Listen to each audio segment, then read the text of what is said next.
எது பேசினாலும் பயமாக இருக்கு. ஆனால் நம்ம பேசிதான். நான் எந்த கட்சியும் கிடையாது இன்னைக்கு வரைக்கும். இப்போ வேணா இருக்கலாம் ஒரு கட்சியில் சேர்ந்துட்டேன். நான் இப்போ நான் தாவேக்கா இல்லைன்னு சொல்ல. ஆனால் எனக்கு அறிஞர் அண்ணாவை பிடிக்கும், பெரியாரை பிடிக்கும், கலைஞரை பிடிக்கும். நான் I am not talking about religion. எல்லாருக்கும் வணக்கம். இந்த மேடை எனக்கு ரொம்ப ஸ்பெஷல் மேடைன்னு சொல்லலாம். இன்னும் சொல்ல போனால் பிளஸ்டு ஸ்டேஜ். முதல்ல ஒரு வெற்றி கொடுக்குறாங்க வர்ற இளைஞர்கள். அடுத்து அவங்களுக்கு சூப்பர் ஸ்டார்லாம் கிடச்சிட்றாங்க. அதை வச்சு வெற்றி அடைகிறாங்க.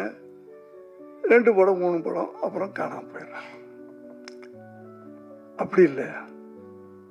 அதுக்கு தான் வேணும்னு சொல்கிறேன்.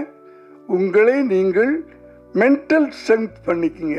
தயவு பண்ணி இந்த இளைஞர்கள்லாம் இங்கே, அதாவது ஒரு நல்ல ஆன்மீக சூழ்நிலை, ஒரு குருமார்கள் நடத்துகின்ற ஒரு இன்ஸ்டியூட்டில் நீங்கள் படிக்கிறீங்க. அதனால் வெறும் நம்ம பட்டம் வாங்கணும் அப்படின்னு இல்லாமல், அந்த நான் சொல்கிறது, I am not talking about religion. அதை இன்னைக்கு அதை நான் குளோரிஃபை பண்ணுறணும்னு அப்படி எது பேசினாலும் பயமாக இருக்கு. ஆனால் நம்ம பேசிதான் மனசில் இருக்கிறது. நான் ஆன்மீகம் தான் சொல்கிறேன். ஆன்மீக பவர். எந்த மதத்தையும் நான் சொல்லலை. அந்த ஆன்மீகம்ன்றது மதங்களை எல்லாம் கடந்தது. அதுக்கு ஜாதி தெரியாது, மதம் தெரியாது, இனம் தெரியாது. ஆன்மீகம் ஸ்பிரிச்சுவல். அதனால நான் தப்பா எடுத்துக்காதீங்க யாரும். மதங்களை எல்லாம் கடந்தது. ஆன்மீகம் கடவுளை கடந்தது. இன்னும் சொல்லப்போனா பெரியார நான் சொல்லுவேன், கடவுளை இல்லைன்னு சொல்றது ஆன்மீகம் கூட சொல்லலாம். ஏன்னா நல்ல உணர்வுதான் இறைவன், நல்ல மனசுதான் இறைவன், நல்லது நம்ம செஞ்சோம்னா நம்ம இறைவன். அப்படித்தான் நான் நினைச்சுக்கிறேன். பெரியாரை படிக்கும்போதே எனக்கு என்ன பிடிக்கும் இதனால்தான். அதனால்தான் என்னுடைய படங்களும் அந்த பாதிப்பில். இன்னொரு இடமும் பார்த்தேன் நான், சினிமா வெறும் என்டர்டெயின்மெண்ட்டாக எடுத்துக்காதீங்க. வளர்கின்ற இளம் தலைமுறையை நான் கேட்டுக்கிறேன். இங்கேருந்து உருவாகி போறீங்க நீங்கள். அது வெறும் என்டர்டெயின்மெண்ட்டாக மட்டும் இருக்கக்கூடாது. உன்னால் அந்த சமுதாயத்துக்கு ஏதாவது ஒன்று சொல்லுப்பா. 2 மணி நேரம் படத்தில், 2.5 மணி நேரம் படத்தில் 2.25 மணி நேரம் நீ என்டர்டெய்னிங் சொல்லு. அந்த கடைசி 10 நிமிஷத்தில் ஏதாவது ஒன்று நாட்டுக்கு அது நல்ல விஷயங்கள், அது அரசியலாக இருக்கட்டும், சமூகமாக இருக்கட்டும், மதமாக இருக்கட்டும், எதுவாக இருக்கட்டும், நல்ல விஷயங்கள் சொல்லுங்கள். ஏன்னா சினிமா மாதிரி ஒரு பவர்ஃபுல்லான மீடியா கிடையவே கிடையாது.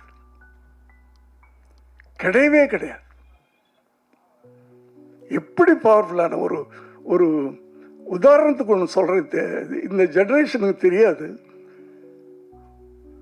நமக்குள்ள ஒரு சோஷியல் கான்சியஸ், சமூக அக்கறை.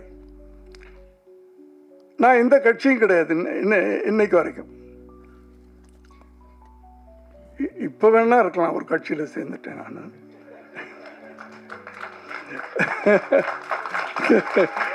இந்த 2 வருஷத்துக்கு முன்னாடி வரைக்கும், இப்போ நான் தாவேக்கா இல்லைன்னு சொல்ல, 2 வருஷத்துக்கு முன்னாடி வரைக்கும் நான் எந்த கட்சியிலும் இல்லை. ஆனால் எனக்கு அறிஞர் அண்ணாவை பிடிக்கும், பெரியாரை பிடிக்கும், கலைஞரை பிடிக்கும்.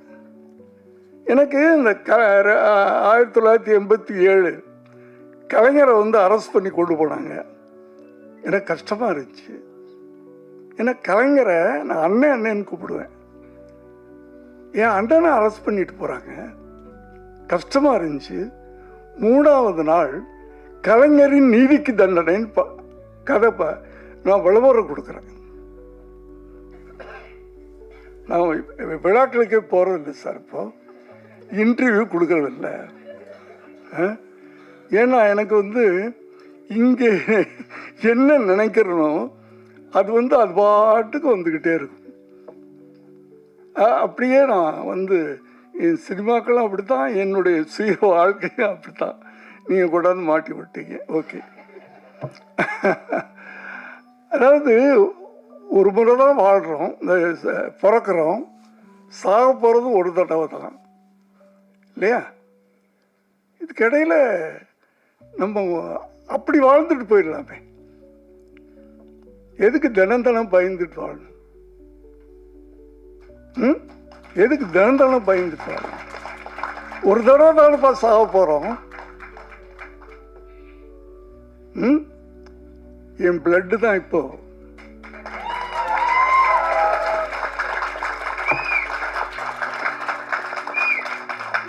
ஜீன் தானே, ஜீன் தானே. எங்கெங்கயோ போயிட்டேன், எங்கெங்க வந்துட்டேன், சாரி. லெனின் சார், ஜீன்னு சொன்னோன்னே லெனின் சார். பீம்சிங்கை பற்றி இந்த ஜென்ரேஷனுக்கு தெரியாது. நான் படங்கள்லாம் பார்த்துருக்கேன். ஒவ்வொரு படத்துலையும் அந்த குடும்ப உறவுகள்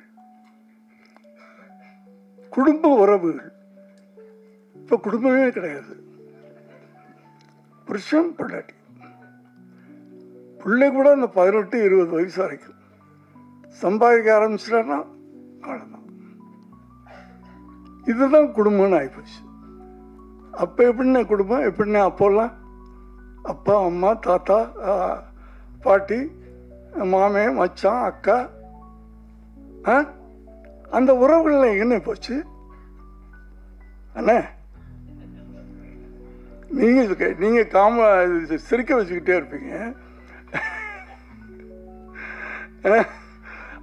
படங்கள் அப்போல்லாம் ஒரு என்னதான் அதில் என்டர்டெயின்மெண்ட் அதுக்கு இது இருந்தாலும் அது ஒரு பாடமாகவும் இருந்துச்சு. இப்போ வரும் படங்களாக.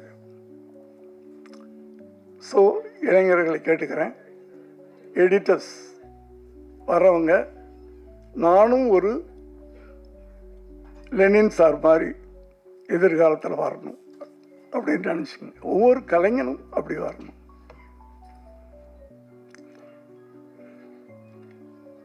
என்னுடைய வாழ்த்துக்கள் லெனின் சார் அவர்களுக்கு. இங்கே நான் ஏதாவது டைவர்ட் ஆகியிருந்தால் அது என்னுடைய இயற்கையான குணம். இந்த வாய்ப்பை கொடுத்த டிசி அவர்களுக்கு